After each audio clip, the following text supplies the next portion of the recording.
پتہ ہے اللہ کب ملتا ہے؟ جب تم ٹھوکر کھاؤ، جب تم دکھی ہو، جب تم ٹھکرائے جاؤ، جب تم اپنی محبوب چیز، محبوب رشتہ گنواؤ، دکھی دل کے ساتھ اللہ کے پاس آؤ۔ ایک وہی تو ہے جو ٹھکراتا نہیں، پہلے سے بڑھ کے پذیرائی کے ساتھ تمہیں اپنا لیتا ہے۔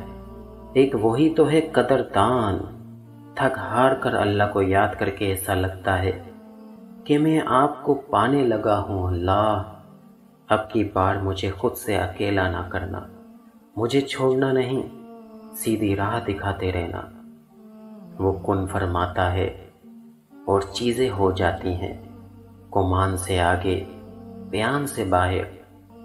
کتنی دلچسپ بات ہے نا کہ سمندروں کا مالک ایک آنسو کو پسند کرتا ہے۔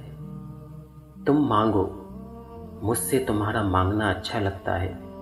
تم کیوں پریشان ہوتے ہو؟ کیا میری قدرت پر یقین نہیں ہے تم کو؟ میں تمہاری شیرک سے بھی زیادہ قریب ہوں۔ جب تم اپنی ماں کی نیت پر شک نہیں کر سکتے تو اس پر کیسی بے یقینی جو تم سے 70 ماؤں سے بڑھ کر محبت کرتا ہے۔ مجھ سے مکمل یقین کے ساتھ مانگ کر تو دیکھو۔ عرش پر کن کہہ کر پوری دنیا کو تمہارا وسیلہ بنا کر تمہیں نہ نوازا تو کہنا۔ اس کے در پہ سکون ملتا ہے، اس کی عبادت سے نور ملتا ہے۔ جو جھک گیا اللہ کے سجدے میں، اسے کچھ نہ کچھ ضرور ملتا ہے۔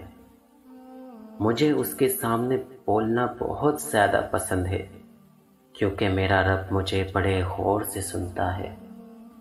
ہو سکتا ہے جس کے لیے تم روتے ہو وہ بس تم سے ایک دعا دور ہو۔ اگر التجائے رد ہونی ہوتی تو اللہ یہ کبھی نہ فرماتا کہ مجھ سے مانگو میں دوں گا۔